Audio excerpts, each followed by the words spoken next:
Bismillahirrahmanirrahim. Assalamualaikum warahmatullahi wabarakatuh. Bagaimana kabarnya mahasiswa Tadris Biologi IAIN Senurjati? Jumpa lagi dengan saya Yuyun Mariuningsi. Kali ini adalah pada topik minggu pertama kita, itu tentang genetic and scientific method. Genetika dan scientific method itu merupakan hal yang saling berkaitan. Beberapa penelitian genetika itu tidak terlepas dari peran dan bagaimana pekerjaannya atau prosesnya dan jalannya penelitian itu dengan melalui metode saintifik atau scientific method. Siapa yang tidak kenal dengan Gregor Mendel? Gregor Mendel itu yang kita kenal sebagai bapak genetika. Teori-teori ilmiah dan temuan-temuan ilmiah pada yang dijalankan oleh Mendel itu sebetulnya zaman dahulu itu ya, teori-teori ilmiah kita dulu mengenal adanya Aristoteles ya sebagai seorang pemikir, atau kalau kita di biologi itu kita mengenal dengan Lazarus Spallanzani. Lazarus Spallanzani itu dengan penelitiannya yang dia menggunakan labu ya, kemudian Francisco Redi dengan menggunakan daging yang ditutup dengan kain kasa. Kemudian lahirlah sebuah teori yang disebut dengan biogenesis. Nah, biogenesis itu adalah teori yang menumbangkan teori abiogenesis, bahwa kehidupan itu pasti berasal dari kehidupan. Nah, teori-teori ilmiah atau temuan-temuan ilmiah yang ditemukan oleh para ahli-ahli itu adalah merupakan suatu tonggak atau paradigma baru, bagaimana dia itu menumbangkan paradigma lama kemudian menjadi sebuah paradigma baru. Nah, paradigma baru itu tidak lantas melupakan paradigma lama, karena sebuah proses berpikir manusia itu adalah sebuah pola yang dilakukan oleh umat manusia, bagaimana dia menemukan jati dirinya. Karena hakikat manusia itu adalah satu, kepo atau ingin tahu. Keingintahuan yang besar pada manusia itu yang melandasi bagaimana banyak sekali orang yang melakukan penelitian-penelitian ilmiah. Nah, penelitian-penelitian ilmiah ini ada yang sifatnya itu terpublikasi dan ada yang sifatnya hanya untuk dirinya sendiri atau tidak terpublikasi. Nah, teori-teori ilmiah itu yang melandasi yang disebut dengan kreasionisme. Nah, Mendel itu adalah seorang kreasionisme. Bagaimana Mendel seorang kreasionisme? Dia melakukan riset. Dia waktu itu adalah seorang pastor ya, pendeta di gereja. Nah, dia melakukan riset dengan menyilang-nyilangkan antara ercis yang satu dengan ercis yang lain yang terletak di halaman gereja. Nah, dia itu ingin tahu bagaimana bila ercis yang ini disilangkan dengan ercis yang lain, dengan fenotip yang berbeda atau dengan penampakan yang berbeda, dia silang-silangkan bagaimana hasilnya. Nah, penelitian Mendel kemudian ini yang melahirkan sebuah paradigma bahwa ini ternyata yang disebut dengan pewarisan ya. Ercis ini berasal dari ercis yang sama gitu. Ercis keturunan yang sama, maka pasti indukannya sama. Nah, teori-teori ini yang disebut dengan hereditas. Nah, hereditas atau ilmu tentang pewarisan kemudian digaungkan kembali dengan penemuannya Mendel pada tahun 1900, yang Mendel kemudian melahirkan buku Mendel 1 dan buku Mendel 2. Nah, penemuan Mendel yang dilandasi sebuah riset ilmiah yang tidak juga berbeda dengan penelitian-penelitian lain yang kaitannya dengan bagaimana metodenya dengan menggunakan metode ilmiah, maka di sini bahwa Mendel itu merupakan tonggak revolusi. Dia sebagai seorang kreasionisme. Kreasionisme dalam bidang apa? Nah, dalam bidang hereditas. Karena saat itu belum diketahui bahwa pewarisan sifat itu landasannya gen. Dia hanya saat waktu itu pada zaman dahulu di eranya Mendel itu yang dikenal adalah hereditasnya atau teori tentang pewarisan sifat. sifat, yaitu Mendel 1 dan Mendel 2. Prosedur-prosedur ilmiah yang dilakukan oleh metode yang Mendel ini yang disebut dengan metode ilmiah. Kemudian terjadi proses revolusi.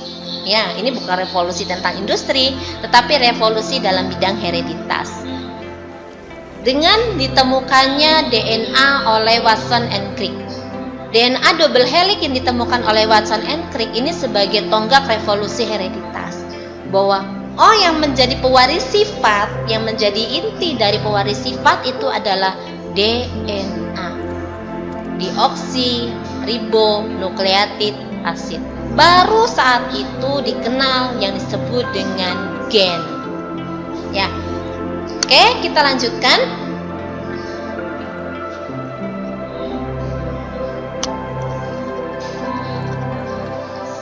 Jadi, hereditas itu adalah masa sebelum Mendel. Seluruh kaitannya dengan pewarisan sifat itu adalah yang dinamakan dengan hereditas. Saat itu belum dikenal dengan istilah kromosom.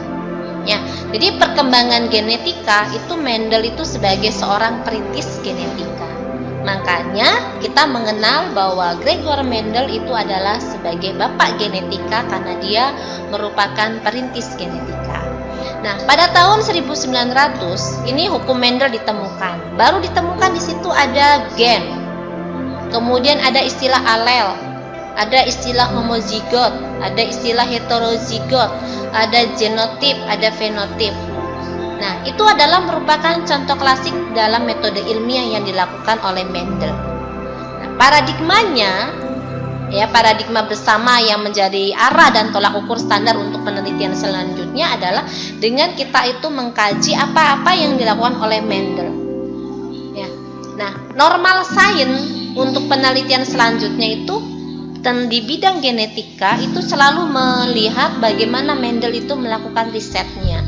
Dengan hukum Mendel pertama, hukum Mendel kedua itu akan selalu diikuti bahwa ini tonggak hukum yang menjadi dasar acuan untuk penelitian-penelitian genetika pada saat ini. Nah, metode ilmiah dengan pendekatan yang secara rasional, kemudian pendekatan empiris, ini menjadikan Mendel itu sebagai common belief di bidang genetika. Common belief di bidang genetika yang menjadi titik tolak, menjadi ukuran, menjadi sebuah paradigma yang menjadi landasan sebuah riset-riset genetika, ini yang melandasi bahwa di situ terjadi proses revolusi saintifik di bidang genetika. Pada tahun 1941 di sini ditemukan gen penyandi protein. Kemudian ditemukan juga penemuan tentang mikroskop elektron. Di sini terjadi revolusi genetika mengarah kepada genetika molekuler. Nah, genetika molekuler ini lebih berada di puncak itu pada tahun 1953 dengan penemuan DNA oleh Watson and Crick. Ini merupakan revolusi awal dalam bidang genetika. Kemudian pada tahun 1983 itu ditemukan PCR atau yang disebut dengan polymerase chain reaction. Kemudian pada tahun 2001 itu adalah urutan genom pada manusia juga ditemukan. Nah, kemudian pada 2003 itu Human Genome Project manusia itu sudah terketahui secara massal. Jadi hanya dengan kita ingat ya dengan EKTP, waktu kita bikin EKTP itu kan kita sampai melihat bagaimana retina mata kita. Nah, retina mata kita itu dilihat dengan menggunakan itu merupakan Human Genome Project. Ini pada tahun 2003. Kemudian temuan-temuan setelah Mendel ini merujuk pada teori dominan dalam paradigma genetika. Temuannya ini didasarkan pada metode ilmiah dengan mengacu pada Mendel. Nah, anomali pada normal science-nya ini adalah munculnya masalah-masalah baru yang tidak bias diselesaikan dengan teori yang ada. Nah, anomali pada normal science ini yang menjadi landasan bagaimana revolusi genetika molekuler. Oke, kita lanjutkan. Ini adalah arah perkembangan dari genetika, ya. Pada tahun 1983 di sini ada Van Wijnhoek. Van Wijnhoek, ingat ya, ini yang menemukan apa? Ya, mikroskop. Kemudian di sini ada Pasteur 1864. Pasteur dengan bejana labunya itu yang menandakan bahwa ini adalah titik kulminasi merobohnya teori abiogenesis dan titik awal dari teori biogenesis itu dengan penemuan yang dilakukan oleh Pasteur pada tahun 1864. Kemudian pada tahun 1896 ini Koch, ya. Kemudian nih pada tahun 1941 ditemukannya DNA sebagai material genetik. Pada tahun 1944 ini ditemukannya streptomycin sebagai antibiotik. Nah, kemudian tidak lama dari tahun 1944 ini pada tahun 1946 ini ditemukan bakterial genetik. Jadi gen-gen pada bakteri itu sudah diketahui. Nah, pada tahun 1953 baru diketahui struktur DNA, bahwa DNA itu terdiri dari ribosa, kemudian gula ribosa, deoksiribonukleotid asid, ya, itu ada gugus pentosa, kemudian ada basa timin, ada basa pirimidin. Itu diketahui pada tahun 1953. Pada tahun 1966 di sini ditemukan kode genetik. Kemudian pada tahun 1977, nah ini DNA sequencing itu sudah mulai ada penelitian-penelitian tentang DNA sequencing. Kemudian di sini ada juga discovery of archaea. Nah, di sini archaea tahu kan ya, archaea itu adalah organisme antara jamur dan bakteri, ya. Ada yang memasukkannya archaea bakteria, itu kan itu archaea. Kemudian pada tahun 1985 ini ditemukan PCR, polymerase chain reaction. Nah, pada tahun 1985 ini mulai berkembang tentang penelitian-penelitian molekuler, dan semua penelitian-penelitian di sini beralih dari penelitian yang klasik menjadi lebih ke penelitian-penelitian yang bersifat molekuler, ya. Dimulai dari tahun 1941 ini general ke mikrobiologi atau biologi molekuler. Nah, kalau lebih pada ketika ditemukannya PCR ini lebih ke genomik. Genomik itu berarti lebih kecil lagi dari molekulernya itu sendiri, dan proteomik, ya. Jadi ini nanti akan kita kaji untuk bahasan bioinformatika. Oke?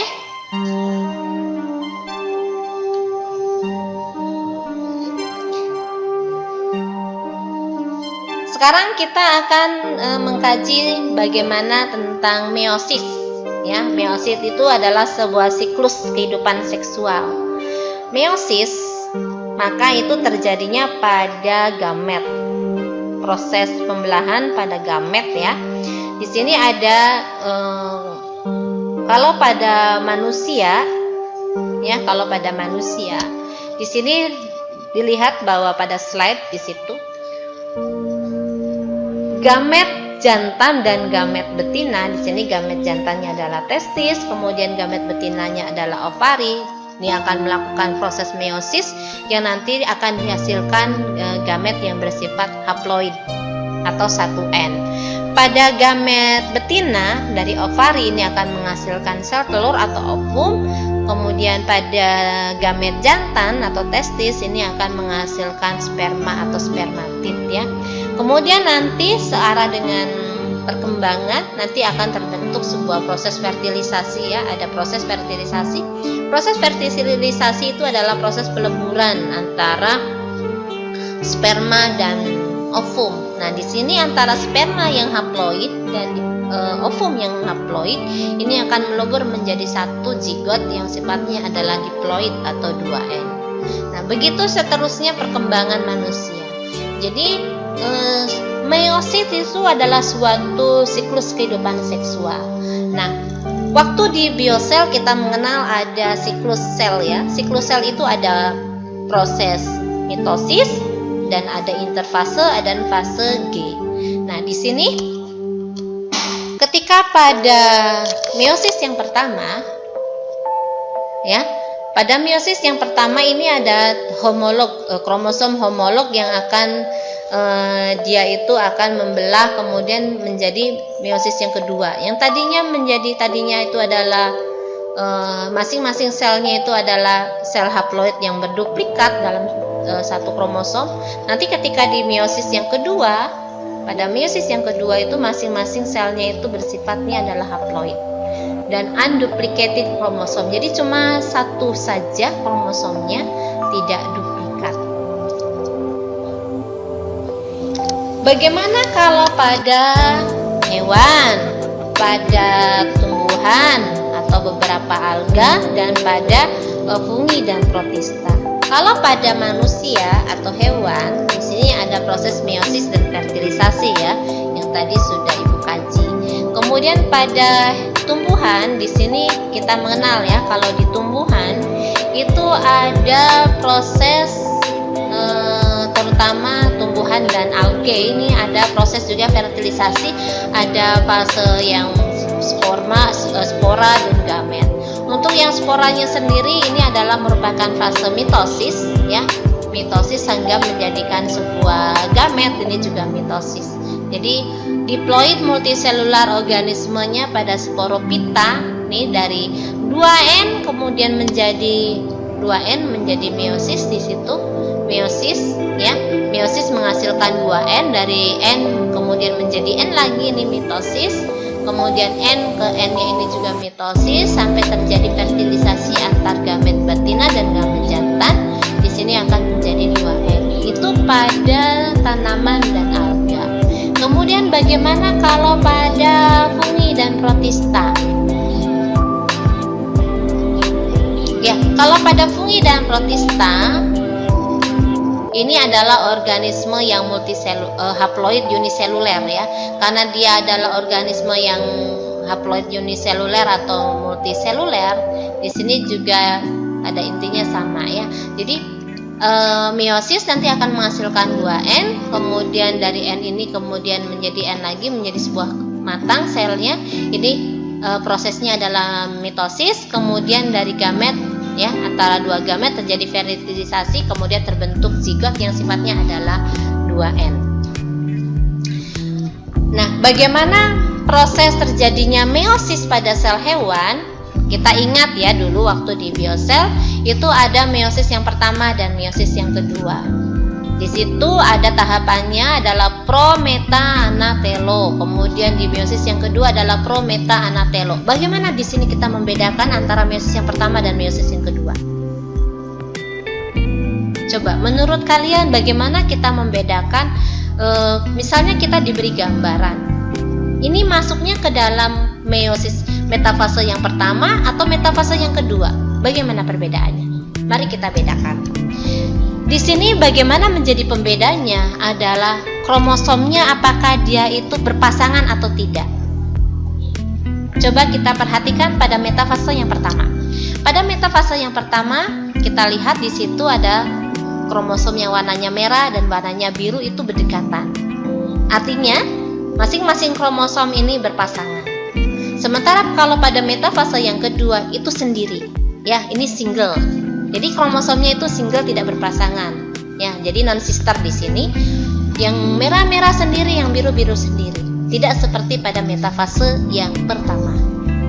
Begitu juga untuk tahap-tahap selanjutnya ya. Tolong nanti kalian lebih bisa memahamkan bagaimana pembeda antara meiosis yang pertama dan meiosis yang kedua. Nah, sekarang bagaimana perbedaan antara mitosis dan meiosis? Kalau mitosis, dulu kita ingat ya, mitosis maka itu terjadinya pada sel tubuh. Kalau meiosis itu terjadinya pada sel gamet. Tapi ada hal yang harus kita ingat. Pada mitosis, bagaimana DNA bereplikasinya?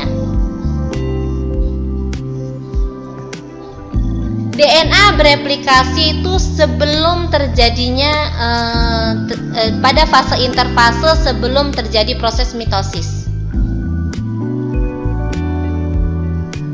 Ya, sementara kalau pada meiosis, DNA itu bereplikasi sebelum terjadinya meiosis yang pertama. Jadi replikasi dulu, baru kemudian terjadi proses mitosis atau meiosis.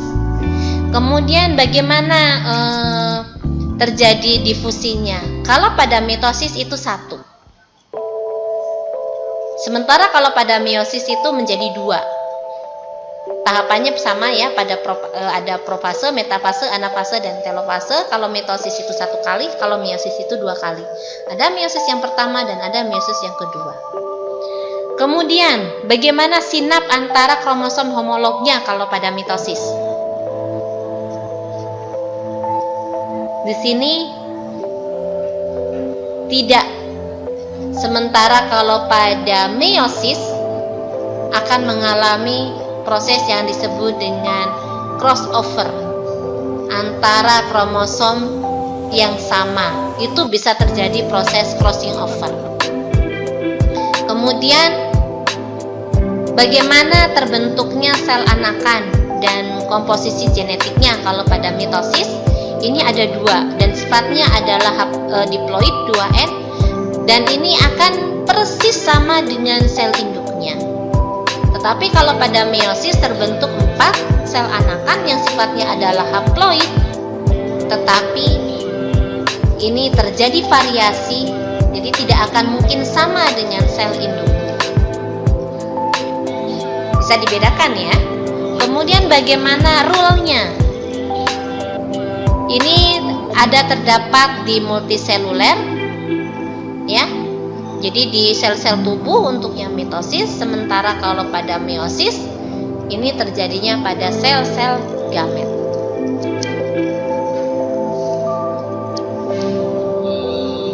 Ini adalah ada perbedaan yang sangat unik pada meiosis sebelum terjadi, atau meiosis antara meiosis yang pertama dengan meiosis yang kedua. Ya, jadi pada metafase yang pertama itu terjadi duplikated homolog dulu. Jadi nanti kromosomnya itu menjadi 2. Ya. Kemudian dari metafase yang pertama ini nanti akan menduduki posisi yang berbeda. Jadi kromosom-kromosom yang homolog itu akan akan menempati daerah yang berbeda. Nah, nanti ini akan menjadi cikal bakal dua sel yang berbeda. Nah, bagaimana separation of homolognya? Pada anafase yang pertama, ini kromosom yang homolognya ini pasti akan menempati sisi yang berlawanan, opposite. Ya, akan menempati sisi yang berlawanan. Nah, nanti ini akan menjadikan bagaimana itu menjadi cikal bakal 2 buah sel. Ya, seperti ini gambarannya. Coba perhatikan pada yang sebelah kiri. Yang sebelah kiri itu adalah kemungkinan yang pertama dan kemungkinan yang kedua. Ya, kemungkinan yang pertama dan kemungkinan yang kedua. Jadi ini kombinasi dari proses meiosis dan mitosis. Karena ini pada sel gamet, maka ini adalah mitosis ya. Yang di atas itu adalah metafase yang pertama. Coba perhatikan di situ ya. Pada metafase yang pertama itu ada 4 buah kromosom yang sama persis ya. Kemudian pada metafase yang kedua, nah tolong perhatikan di situ. Di sini yang biru dan yang merah itu akan terpisah. Ya. Kemungkinan yang pertama itu akan seperti ini. Jadi yang biru-biru semua, ini yang merah-merah semua. Nah, tetapi karena pada meiosis itu tidak mungkin, jadi peluang untuk berbeda dengan orang tua dengan paretalinya itu akan besar, maka di sini akan terjadi kombinasi. Nah, kombinasi di sini yang nanti akan melahirkan kromosom yang berbeda pada sel anakannya. Misalnya begini, nanti biru dengan merah itu nanti akan bersatu. Kita perhatikan ya di kombinasi yang ketiga, lihat. Di sini biru dan merah. Lihat ya di kombinasi yang ketiga dan yang keempat. Di situ biru dengan merah, kemudian merah dengan biru dan merah dengan biru. Berbeda sekali dengan kombinasi yang pertama dan kombinasi yang kedua. Tolong perhatikan baik-baik dan tolong dipahami. Di situ kromosomnya itu kenapa bisa berubah, kenapa bisa saling berbeda pasangan, itu karena terjadinya yang disebut dengan crossing over. Jadi pada meiosis ya, pada proses meiosis itu akan kemungkinan terjadi proses crossing over. Makanya jangan heran, kok saya nggak sama ya dengan ibu saya, tapi kok samanya dengan tante gitu ya. Kok saya samanya sama uwa, kok saya samanya sama paman. Itu kenapa? Karena gen ibu kita dengan gen tante kita itu sama. Dan bukan berarti kita menjadi anak tante, bukan berarti kita itu menjadi anak paman, tetapi ada sifat-sifat yang mirip dengan saudara. Karena terjadinya keragaman, ini yang merah dengan biru, itu yang menandakan kita punya kemungkinan untuk mirip dengan bahkan sesama saudara itu tidak semuanya mirip gitu ya. Ada yang sekian bersaudara dan semuanya tidak mirip? Sih ada kan ya. Coba perhatikan kita, misalnya ada yang saudaranya sekian orang. Coba lihat, perhatikan bagaimana bentuk matanya, bagaimana bentuk hidungnya, apakah semuanya sama persis gitu. Pasti tidak akan sama persis. Sekarang coba kita perhatikan pada gambar yang sebelah kanan. Nah, pada sebelah kanan di situ ya, ini adalah sama. Pada proses meiosis juga di sini ada anafase yang pertama dan anafase yang kedua. Lihat crossing overnya. Di sini crossing overnya itu saling memindahkan segmen. Wah, apa itu, Bu? Ya. Jadi segmen di kromosom itu kan saling panjang ya. Kromosom itu kan panjang. Nah, karena panjang dia tuh mungkin ada kemungkinan untuk berdekatan dengan yang lainnya.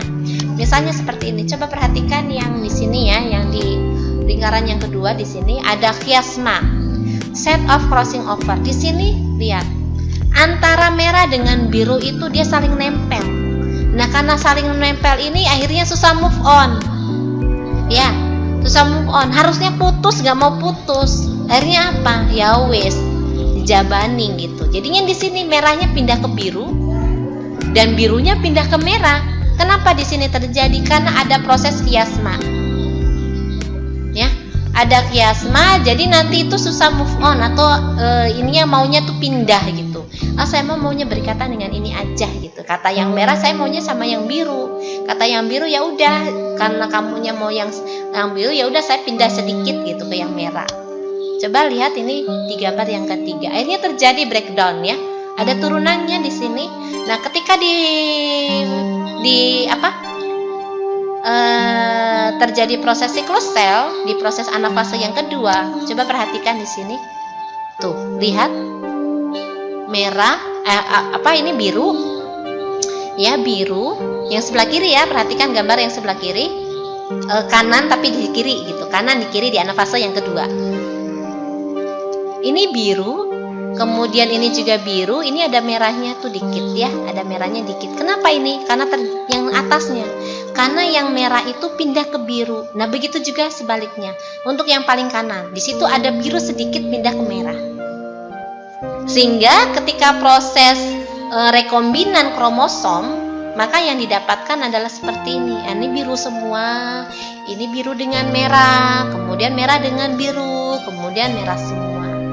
Nah, yang merah dengan biru, ya, merah dengan biru atau biru dengan merah, ini yang disebut dengan kromosom rekombinan. Bisa dipahami ya? Kalau tidak paham, silakan nanti kalian komen di grup ya, nanti akan Ibu jawab. bukan komen di grup, komen di aplikasi Gen 21 CS. Silakan. Oke, sampai di sini dulu kita tentang genetik dan scientific method dan meiosis sebagai siklus kehidupan seksual. Akhirul kalam, saya Yun Mariuningsi, tetap semangat belajarnya, calon guru masa depan. Billahi fisabil haq. Assalamualaikum warahmatullahi wabarakatuh. Terima kasih.